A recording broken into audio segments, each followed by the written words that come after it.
For the first time ever on this channel, I'm bringing someone that is new to self-publishing for the purposes of a case study. This guy's got a good head on his shoulders and he's got a great direction, so I have a good feeling about this. Stick around.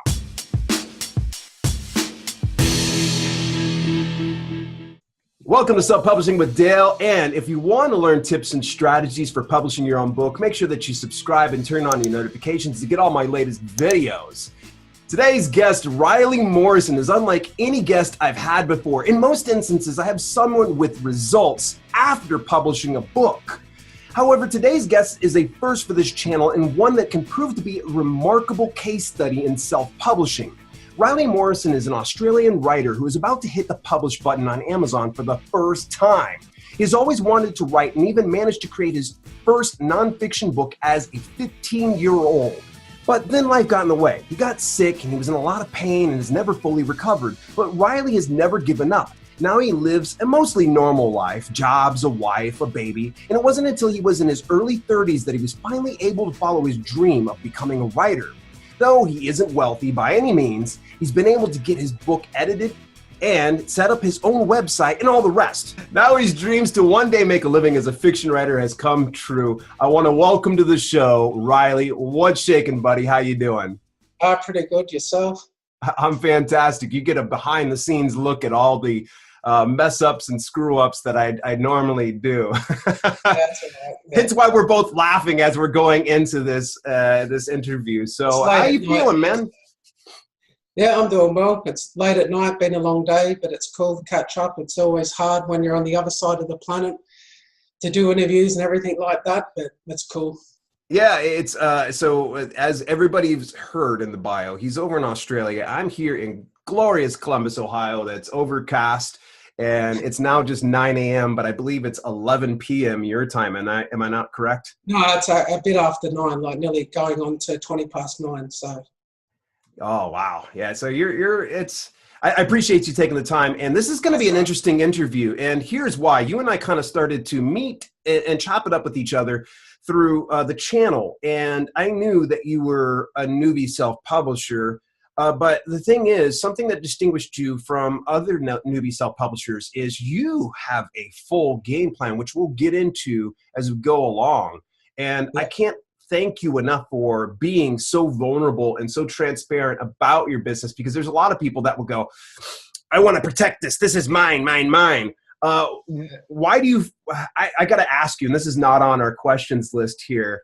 Why are you so eager to share some of this information where other people are too exclusive and they don't want to show it?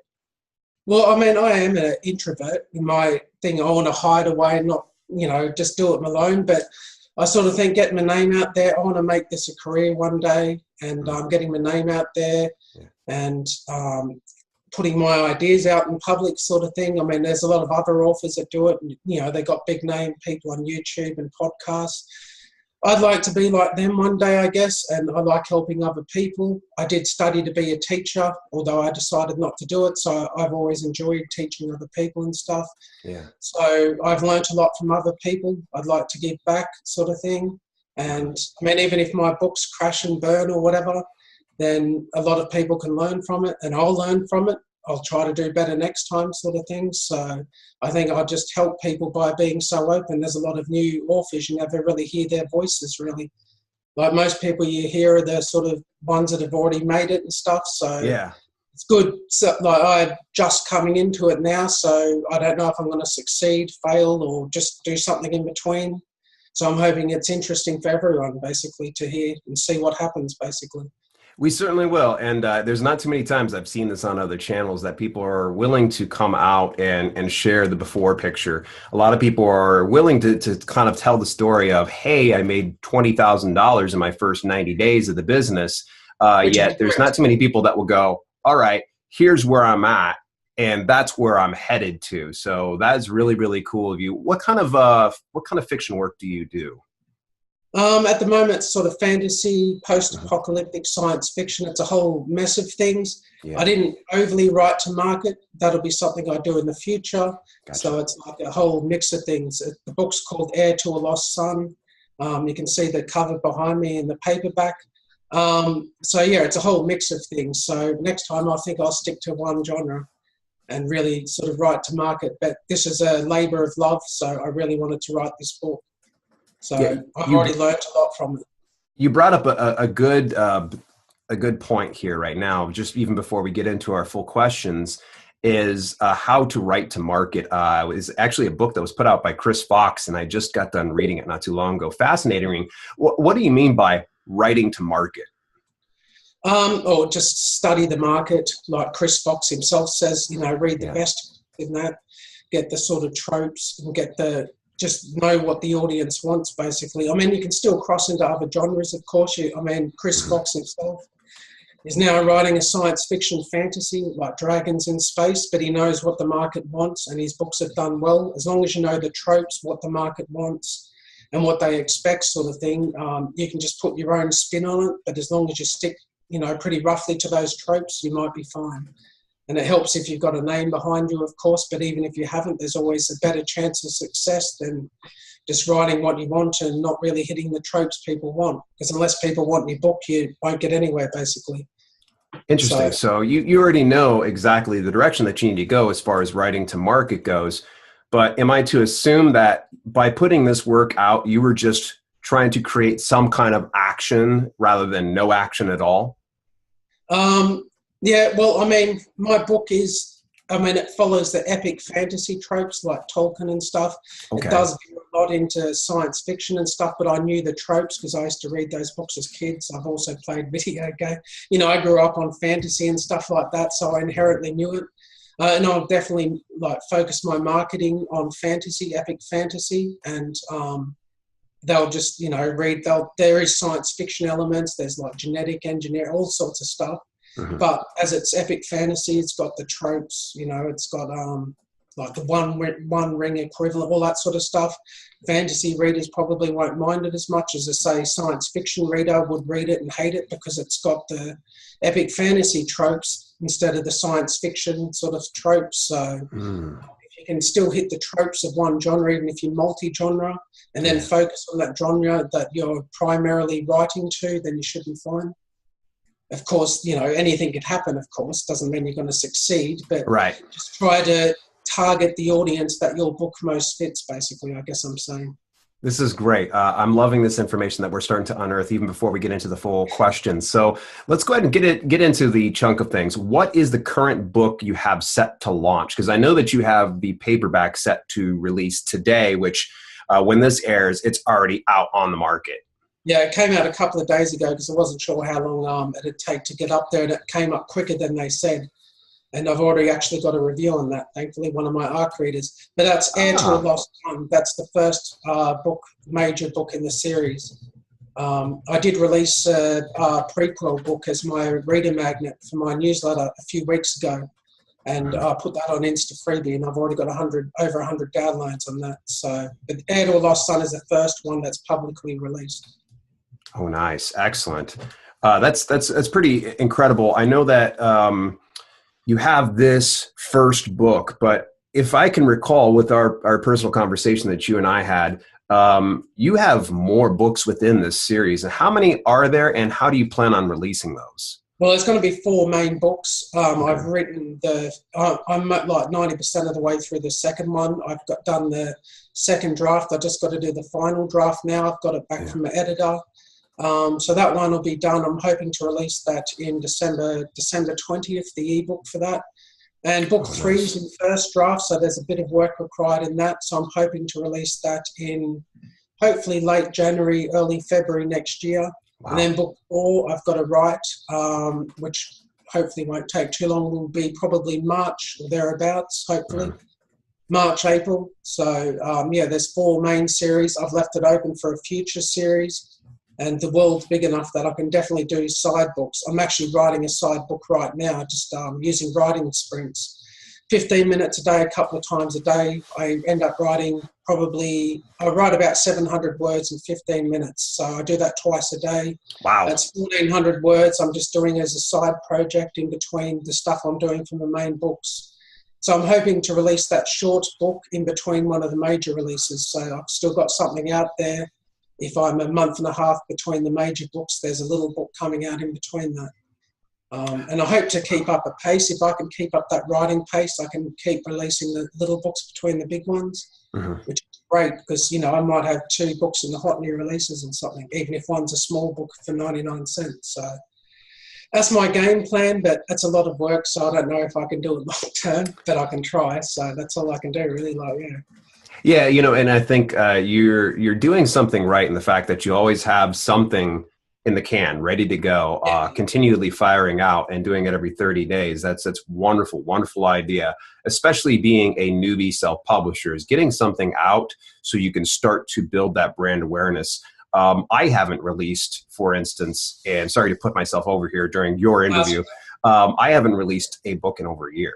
I literally haven't. And it's because I'm in the position that I can do that I can be able to go back to the well and continue to promote some of my backlogs. I have enough of that.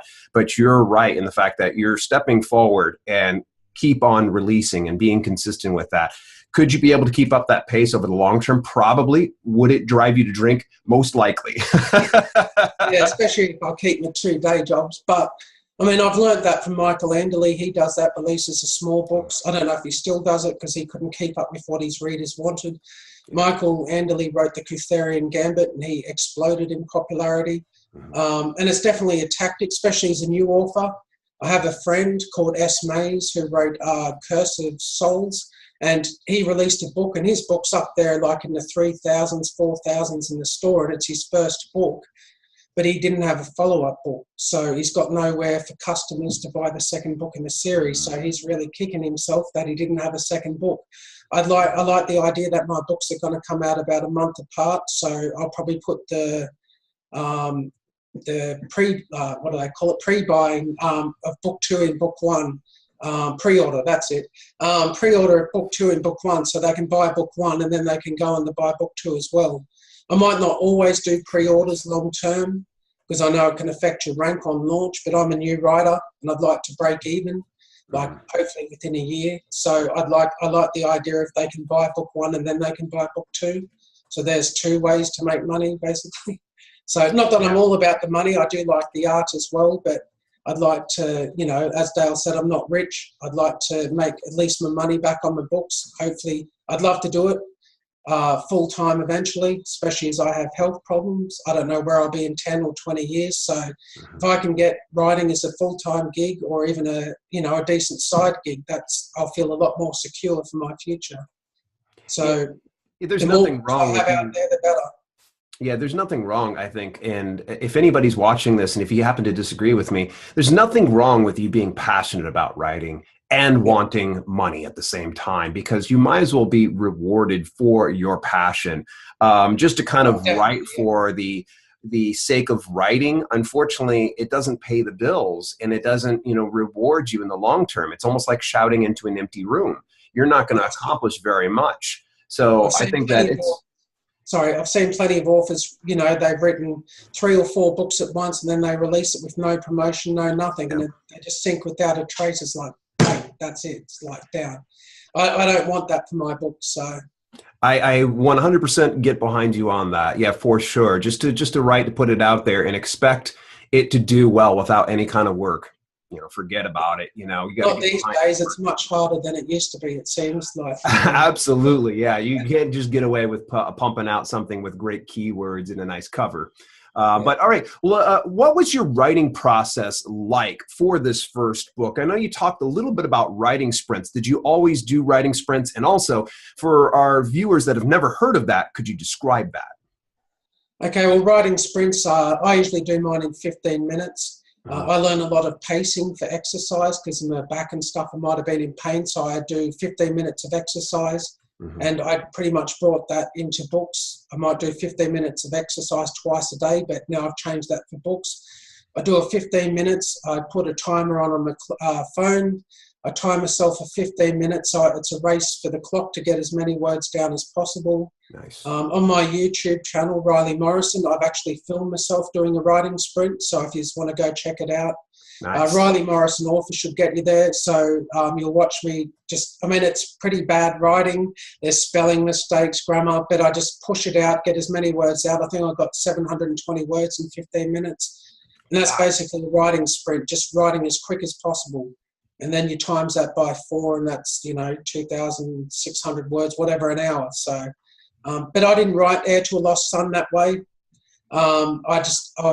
Had a bit of time off work. It was over Christmas. I wrote the first draft in about a month. I was just, my muse was there. I was just writing. It wasn't till later I got a lot busier, and my wife had our son. He's 18, 19 months old, something like that now. So I became a lot busier, and, I had the 2-day jobs and stuff, so I had to be more disciplined. Well, once I might have just spent a day or two writing and then not write for 2 or 3 days. I now have to do it every day a bit in the time I have. So I've definitely become disciplined since I wrote the first draft of Heir to a Lost Son. And it's a big book. It was 140,000 words, so it required a lot of editing. My editor, Alison Erin Wright, helped me a lot with that later on when she got involved. Wright Editing, I think, is her website. So she's helped me a huge amount. She's been like a writing coach almost. So I definitely recommend new authors get an editor. And I couldn't afford it up front. So we edited Heir to a Lost Son over a year. So I spread out the cost over a year. Oh, brilliant. That was definitely huge. It helped me so much learning the whole time I did it. So, but with book 2, I did it. I was writing about 1,200 words a day because I was really busy at the time. And I hope to do more than that now that I can write a lot faster. So I just did a bit each day. It's like the daily writing habit, basically. I just do a bit each day when I can do it. It doesn't even have to be all at once. You might have 20 minutes here, 20 minutes there. You just do a bit and you get that little step ahead. And eventually you get a book, basically. So that's tremendous. 140,000 words. Did you set out to do that many words, or did it just kind of happen that way? That's a funny story in itself. It was meant to be a novelette of about 40,000. I wrote another series called Heir to a Lost Son, and that was going to be my main series. And I thought, I'll just learn what I can. I'll release a short book and get it out there and just learn what I can. But then I just got carried away. And it just shows how little I knew. Like I thought, this massive world, I could do it in 40,000 words. But, I just got carried away. There were so many subplots, characters, such epic story that, it ended up, 5 times longer than I planned. So, and now it's like a 3 novelettes. 4-book series with another trilogy that'll easily happen after that. And there's side books. And anyway, just crazy. That's just tremendous. That is a lot. Pantser, it's like climbing Mount Everest. So yeah, are you a pantser or plotter? A pantser. I just, that's how I do my writing sprints. I just have a vague idea what I want, then just bang. It's just like all on the page sort of thing. So no plan, nothing. Just a vague idea of where I want it to go. So that's why there was so much editing. So the Heir to a Lost Son. For those viewers that probably have never heard of pantser or plotter, can you describe exactly what each one of those are? It's also called Writing into the Dark. Dean Wesley Smith calls it that. I think it's just basically you have vague ideas in your head, say where you want the book to end, but I'm literally writing and I don't know what's happening in the next sentence. So it's just basically writing. It's like you're seeing it in your head and you're just writing as you see it. There's no long-term plan. It's easy to just waffle on and get lost sometimes, but you just discipline yourself not to do that. A plotter will plot everything. They know where the chapter starts, they know where it ends, and all that sort of stuff. So a pantser, you just sit down and write. There's no plan, you just write. Yeah, a good close friend of mine, Carol, is a pantser, and I usually just give her a hard time because I'm a plotter. But it's always just kind of go with what works, what works best with you. And I think for 140,000 word novel, I think you're doing okay for being a pantser, and by the seat of your pants. So I surprised myself that I actually pulled it off. And the editor didn't. When I got the stuff back, there was only tiny little bits I had to cut out. There was nothing was completely unnecessary, as a lot of pantsers have, sort of thing. They'll write unnecessary scenes. Just stuff happening, but there's no purpose to it. So I avoided that. So I just inherently know plot structure in the back of my mind, basically, I guess. So lucky. So what happened between the first draft and the final draft of this new release here? I know you've already kind of covered how you broke up the editing process. That's genius, by the way. A lot of people, unfortunately, think that they've got to do the editing process all at once. But if they can't afford it, this makes the most sense. So what else did you do in that process? I definitely did a lot of research. I've read quite a few craft books. Mhm. And I did write down a rough plan of what, because it was so complex, and I think there was like 32 chapters. I wrote a rough idea of what's in each chapter so I could just visualize it on paper in front of me. Mhm. And it was just a painstaking process doing, a bit each day, basically. I mean, my book was lost in editing for over a year or something. Mhm. So the editor massively helped with that when she came along. So, it was just doing piece by piece, bit by bit over time, bird by bird, as the other saying is, and just keeping an idea, like clear idea in my head what I wanted to tell. I never lost sight of the story of what I wanted to tell, so I just made sure everything I changed fit to that. It wasn't always easy, but just having that visual plan in front of me definitely helped. Because, your book can just get lost in editing and you can destroy your book in editing. So I was Yeah. lucky I didn't do that. Okay. What about your book cover and who did your book description and a few other little details like that? Okay, my book cover was fantasy. I can't think of a name, but she did the covers. I originally had another one by Rocking Book Covers, but I got the new ones here that I have now. Mhm. Uh, I can't think of a name though, but yeah, she did some awesome covers. Um, I gave her the rough idea what I wanted, and she put it together, and I'm pretty damn happy about it. Especially the second book, the blue cover behind me, Dawn of the Lost Sun. I Mhm. think that looks awesome. And what was the other question? Sorry. Any other details like Oh, book the description? description. Hmm. I did the description myself, so that was a Wonderful. lot of. I read Brian Cohen's How to Write a Sizzling Synopsis and Beautiful. Libby Harper's. I can't think of a name. I can't remember her book either. And I asked in Facebook Okay. groups. I wrote like probably 5 or 6 different ones and asked in Facebook groups what worked the best. Oh, And I don't nice. know if mine's perfect. I mean, time will tell, I guess, whether it converts. Mhm. I think the cover will definitely convert. A lot of people say it's a great cover. So I need to see if my description does. I like the description. It's got a pretty powerful tagline, which is "Out of the distant past comes the terror of the future," I believe is the tagline. Oh, So, and nice. then you've got the description under it. So, yeah, hopefully it converts people.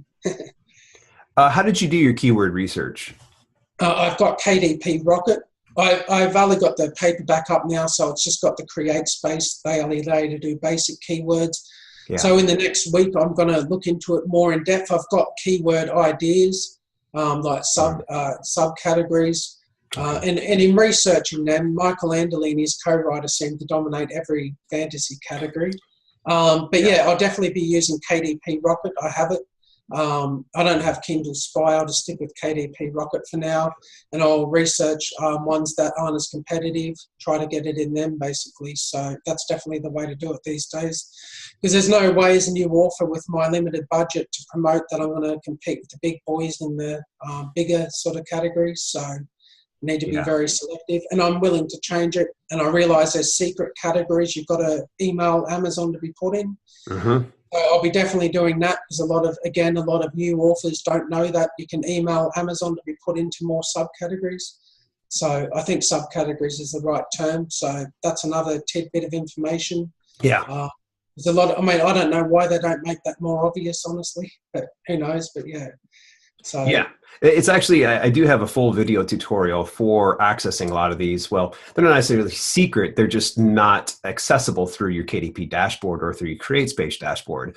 But yeah, they're constantly adding thousands per month of subcategories over on the Amazon platform. And you're right. Yeah. You just got to reach out to them and ask. And in most instances, they'll accept it. Just, I think, just make sure you're adding your book to the proper categories and you're not just putting in, like, say, for oh instance, yeah, you're putting your fiction novel over into a ketogenic diet, category. yeah. That's not cool. All right. Definitely be honest about it. Yeah. What do you have planned to optimize your book launch? Um, Well, already I've got the reader magnet out, Fall of a Lost Son. So I've already got people, over 100 downloads of that. I've gotten ARC readers and stuff, and a few of them have actually joined my mailing list. And, you know, a lot of research. And I've done a lot of research into marketing. I've got a whole list of marketing sites. I've got a detailed plan on how I'm going to do it. So I'm going to use all that, and hopefully I'm still in the process of doing all this for the ebook, as that's coming out November 20th. But I've definitely got all the ideas of down I want, and all the sites I'm going to probably use and stuff like that down already. So I've already done that research, and now I just have to contact all these people and do it. So it definitely pays to have research early on if you can, not just rush it all in the week before launch, basically. Yeah. And the soft launch of the paperback has given me time to get reviews. I'm hoping to get 10 or 12, maybe 15 reviews on it before the ebook launch. Nice. So that definitely gives me a bit of leeway to, I've already got the book up there for reviews to be put there, but I can still focus on what I'm going to do for the ebook launch, which is the main launch. This is a brilliant strategy. I really love this. Can you tell people what is an ARC team? Advanced review copy. You basically give out copies of your book to people that'll read it. I'm going to use Insta Freebie for it, nice. Maybe Book Funnel, and I'll give, say, 100 copies away on each or something, and hopefully you can't obviously make them review your book, but you can if it'd be nice if you leave an honest review at the back of the book and the front of the book.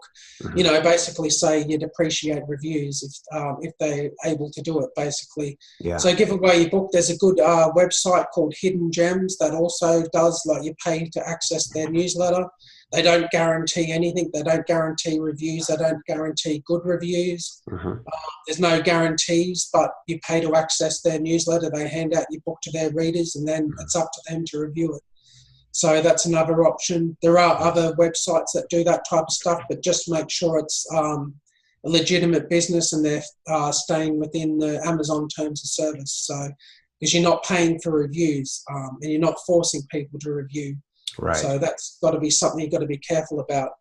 So it's a lot of giving your book away and hoping people review, basically. So yeah, hope for the best. It's kind of like, you know, I can't ask for a review. Enjoy that complimentary copy. I don't necessarily think it's giving away books that they might have bought your book, because the chances of those people buying your book are slim. There's so many books out there, so I'm thinking of the long term. I'm giving away free books, but I'm thinking long term, basically, that, you know, I might get reviews and they'll help me in the future.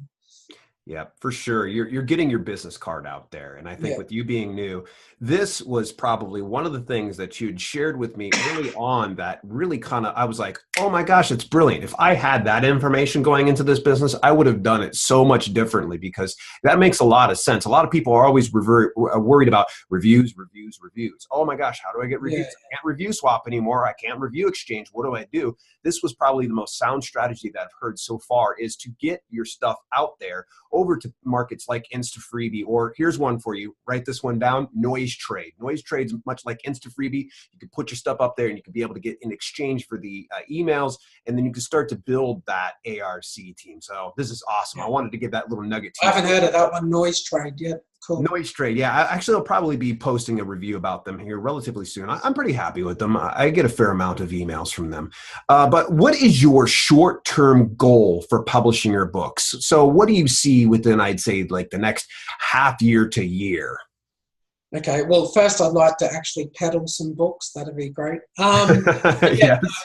Short term, I definitely want to sell books. I'd love to break into the top 10,000 in Amazon. 5,000 would be great. I mean, anything above 5,000, I'd be like ecstatic. And basically, I'd like to break even within, if I can break even in 6 months, that'd be great. That'd mean I'm doing really well, because I spent about $3,000 on Heir to a Lost Son. So, break even would be my first goal, and just keep releasing books and get some of those short books out there and more people on my newsletter. And even in my Insta Freebie gig, I'll probably write another short book for that, because I've already got a lot of subscribers through Insta Freebie for my mailing list using my reader magnet book. So that'll be definitely another priority. Maybe get a second reader magnet out there to get more people onto the newsletter. Yeah, that's true. I mean, I don't know how well they will convert to sales in the future. And, you know, a few of them have reached out to me and talked to me and stuff, so that's good. They're not all, a lot of people complain they're freeloaders, but, you know, they seem like good people. They haven't all unsubscribed to me once they get an email from me or anything. So definitely more free content as well. And I've got another book I'm writing, just putting a bit out on my website, get people to my website too. That's tremendous. Beyond those strategies, are there any other things that you can foresee that you would be able to recoup those losses to get that $3,000 back into your pocket within the next half year or so? Well, a lot of that as well, I'll try to do local stuff, like local stuff here in Perth. Especially this time of year, there's a lot of writing events, so I'll probably miss out on that, of course. But next year, it'd be good to host some of the events because they, like the libraries that you do it at, pay you. So I'd like to do some local stuff. There's definitely sort of opportunities there, especially if my books do well. A lot of the people that do these events aren't necessarily indie publishers, and they're not into the marketing and stuff. So I'd love to do some teaching people about, I don't know, Amazon ads or something that I do know about. So that'd be something, that'd be a side option to make money, and just keep releasing books, short books and the long books. And I mean, I have thought about maybe doing something like Fiverr, maybe offering services as a beta reader or something like that as well. Once I've got books out there and can prove that I know what I'm talking about, because there's so many people on there that you just wonder at their skills. So something like that's another option. Whether I'll have time to do that, if I can quit one or two of my day jobs, maybe. So, and you know, I've got a family, a wife and kid and everything. So it's doing stuff like that on the side's probably time consuming too. So I'd need to be careful of that.